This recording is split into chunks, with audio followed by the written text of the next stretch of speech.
My name is Jane Erb. I'm a psychiatrist here at the Brigham and Women's Hospital and also an assistant professor of psychiatry here at Harvard Medical School. I've been practicing psychiatry since I completed my training in 1989 at UCLA and have been doing primarily work with adults in an outpatient setting.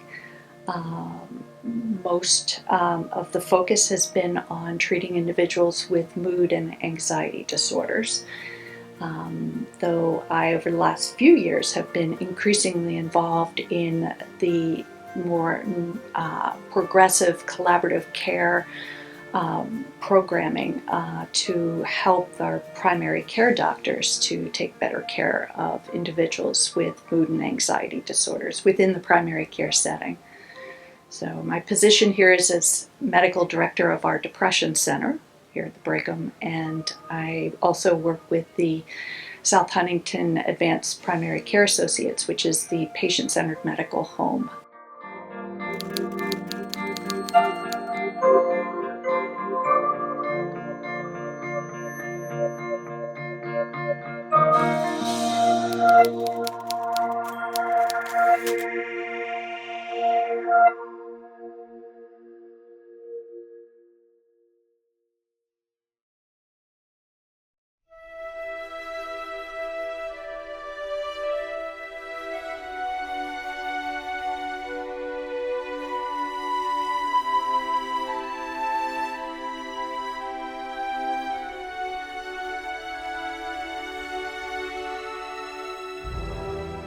So much of it depends on the timing and other symptoms that are going on at the time.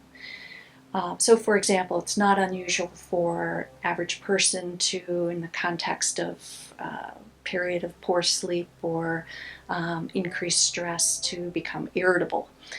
It's not unusual for an individual when they're feeling discouraged to shop as a means of kind of feeling better for a bit. So those behaviors don't in and of themselves suggest that an individual is bipolar. Rather, the key is the association of those behaviors with a reduced need for sleep, a sense of heightened energy and speed, often associated with observable rapid rate of speech and behaviors that are clearly leading to adverse consequences in that individual's life. So it's the context and the other parts of what's going on that are really critical to establishing the diagnosis.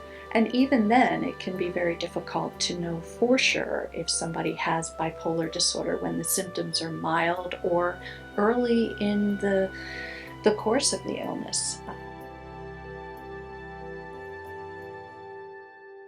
You know, you struggle with this for so many years, and then it's like, bam, the switch goes off, and you're like, wow, what have I been missing? What was this? Why is it happening now? Not knowing I was undiagnosed. I was diagnosed. I said no. I said I didn't think I had that. She asked me a bunch of questions, and she said, John, you've got classic signs of depression. And I said, really? And I wasn't being sarcastic. I really didn't know, because I equated depression with sadness, and that wasn't what I had been feeling for quite a long time. It was hopelessness. It was an inability to function. An individual with bipolar disorder often starts with just episodes of depression, and you don't see the mania until their 20s or 30s.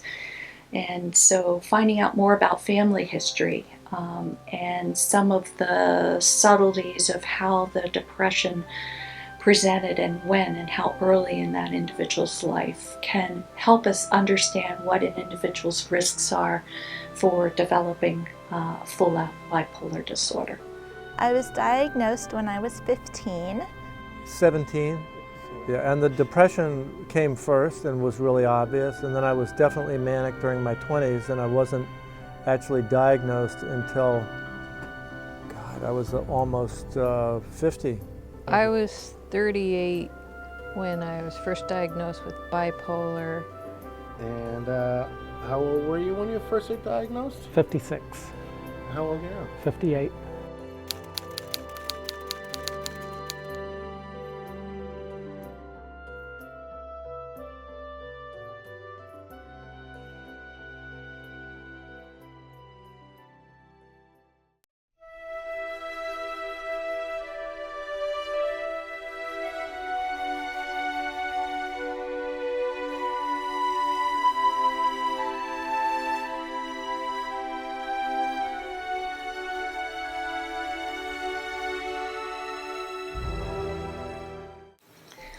Bipolar disorder is sort of a spectrum of illnesses, which are characterized by uh, extremes of mood.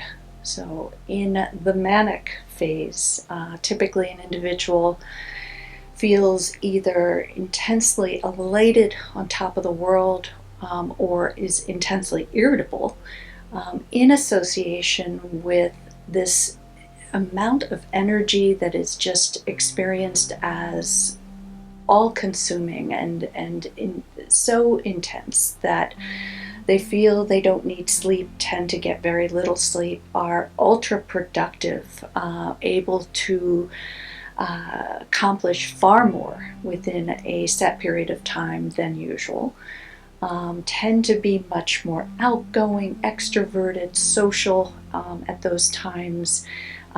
And when the mania starts to hit extremes, the individual starts to engage in increasingly inappropriate social behaviors, often spending money they don't have, or disrobing publicly, or saying things that they wouldn't ordinarily say. Individual feels unusually creative and intelligent, and sometimes develops delusions that they are above the ordinary mortal and have powers that most humans don't possess. You know, just spending money like it was water. Spent 40 grand in 2 weeks, cash. Walking into a car dealership and saying I want that car, not test driving, and just signing my name and taking it home. Also, when I was manic, I didn't want anybody talking to me about that I might have a problem. You know, forget it, I was having too much fun, you know, until the crash came, so. And I'm like, but I've never been manic. And he pointed out my sexual behavior. And he's like, how many men would you say you slept with last month? And I'm like, 100? And he said, even allowing for cultural differences, that's pretty extreme. And I'm like, that's mania? I thought that was fun, you know, But it was almost like it was somebody else. I would over tip at restaurants on the way out, $250. You know, I bought a shirt at an Army Navy store that was $10. I gave the kid 100 and walked out. You know, it's things like that. It was crazy. And I remember I like went to bed at 11, I look at the clock and it's 1, I'm like, oh shit, I need to get some sleep, and I turn over, but it just keeps going, and finally it's like 7 o'clock. It was sort of like the party in my head wouldn't stop. And I'm like living on carbohydrates and caffeine and ideas. Section it was, you know, at the time I didn't understand it, in front of the court, and my bathing suit with no shirt on in front of the judge. In shackles, yelling that I'm not a monkey, you know, all these things that I never would have said. Yeah, insomnia due to racing thoughts is a very annoying symptom. But with all those thoughts can come creativity as well. Super talkative, which I wasn't growing up. You know, I was more, you know, anxious to talk, and it was like this switch that just, it was like, wow, this is the Chris I wanted to be. It's sort of on a spectrum.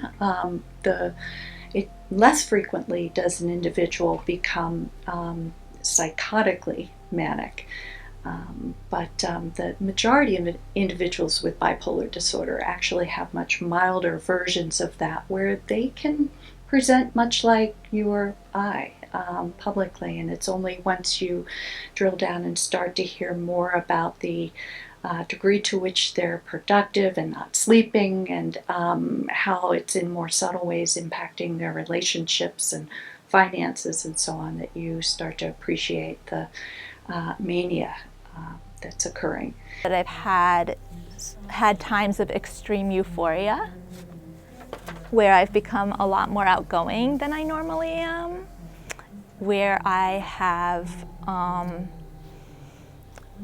slept less, where I had been creative, and maybe during my manias I made more connections than I normally would have. Back in days when individuals didn't have the treatment for mania, it was not unusual for someone to ultimately die from dehydration or malnourishment or have a stroke or heart attack because they were so physiologically stressed from the energy, the lack of sleep, the not eating, the forgetting to have fluids, etc. At the other end, the depressions can be extraordinarily deep and seemingly relentless, associated often with no energy, inability to even move at times, where just the thought of getting out of bed in the morning feels completely overwhelming. The individual often feels hopeless, without a future, without meaning in life, sometimes feels as though their presence in this world is really just a burden to others, to nature, etc., and can become extraordinarily focused on wishing he or she weren't alive, and as the suicidal thoughts intensify, sometimes begin to plot how they will end their lives. So individuals with bipolar disorder, we see all gradations. The most extremes, it's probably about 1% of the population. Depending upon where one draws the line with those extremes, you can see variations on that within the bipolar spectrum in up to another 10% or so of our population.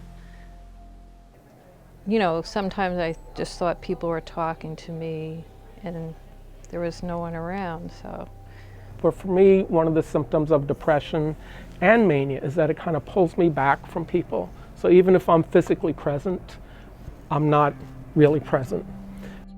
One of the things that would really tell me that I was in trouble when I was depressed is how hard it was to express myself. And there were times when I would begin a sentence and I would just stop. You know, when I knew I was in trouble when people started completing my sentences for me. Because I'd start to say something and then I'd think, I don't even care about what I was trying to say. You know, I'm not going to try to grasp for the meaning to finish this thought because I just stopped caring about it. Like I said before, I would like cry at work and that wasn't really, you know, acceptable to like be crying at work. And if there's one thing that I want you to understand is depression is pure pain. And it's psychological pain, it's a hopelessness, but it's also physical. There's something in there all the time. And what it does is it traps you inside yourself. I think one of the worst things about depression is that you cannot come out, you cannot empathize with another human being. You're only stuck in your own pain.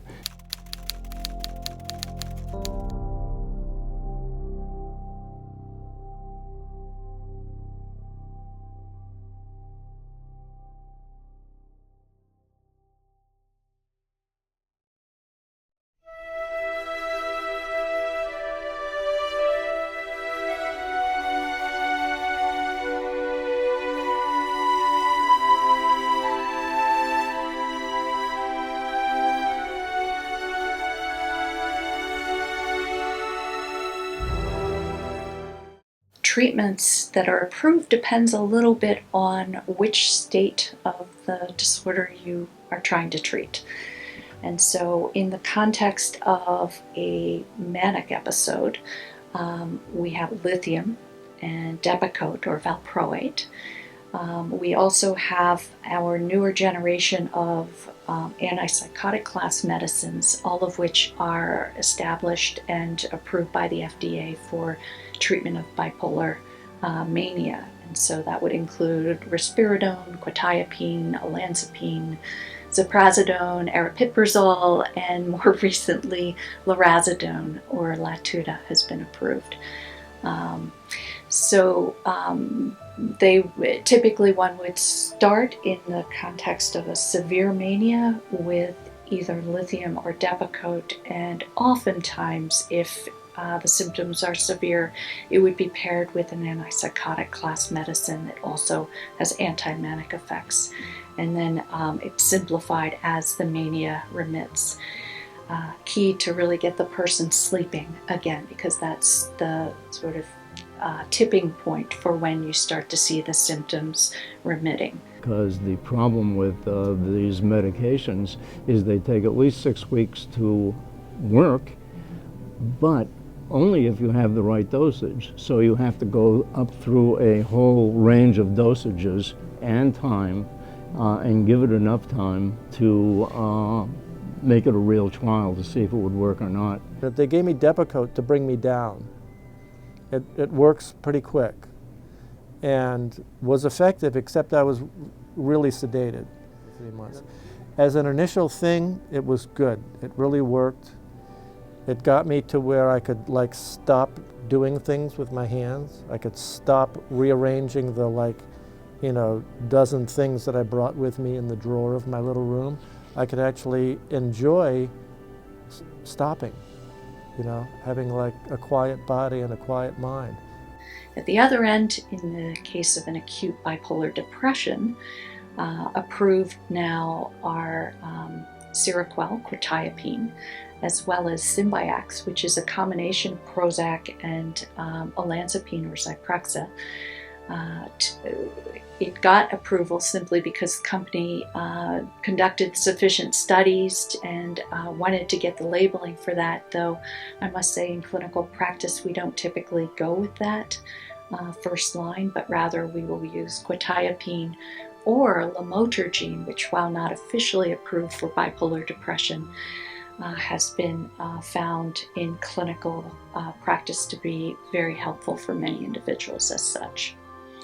Then we look at what seems to have the data that supports maintenance, preventing a return to either mania or depression.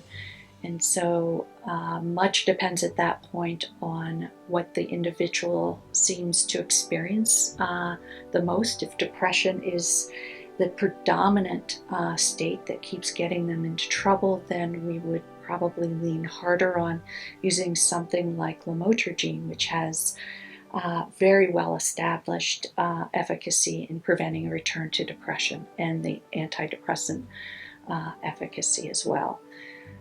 And then lithium also is a go-to frequently because it really does seem to help prevent return to those states.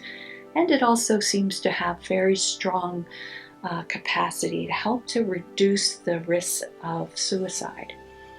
And so for someone who has strong risks in that end of things, we often like to preserve lithium in the formula for maintenance. After months, I'm on lamotrigine, Lamictal, and it's awesome. I didn't want to do lithium because I felt once I took lithium I was stigmatized, bipolar, but I mean, Lamictal's, I'm great on it, I'm doing well. Been on old tricyclics. It's called desipramine and imipramine, which are older ones. And most recently they put me on Wellbutrin, which is a newer antidepressant. It helps with my depression, helps with my mood. I was put on an antidepressant, Prozac, and I couldn't sleep for 6 weeks. And then the doctor switched me to Lexapro, another antidepressant. Couldn't sleep on that either. So then I got put on some sleep medicine as well. I didn't notice any benefits from the antidepressant. That's the real difficulty with this illness is not all the medications work. No one's on the same medication and no one's on the same amount. They're always different, and it always is just something for you.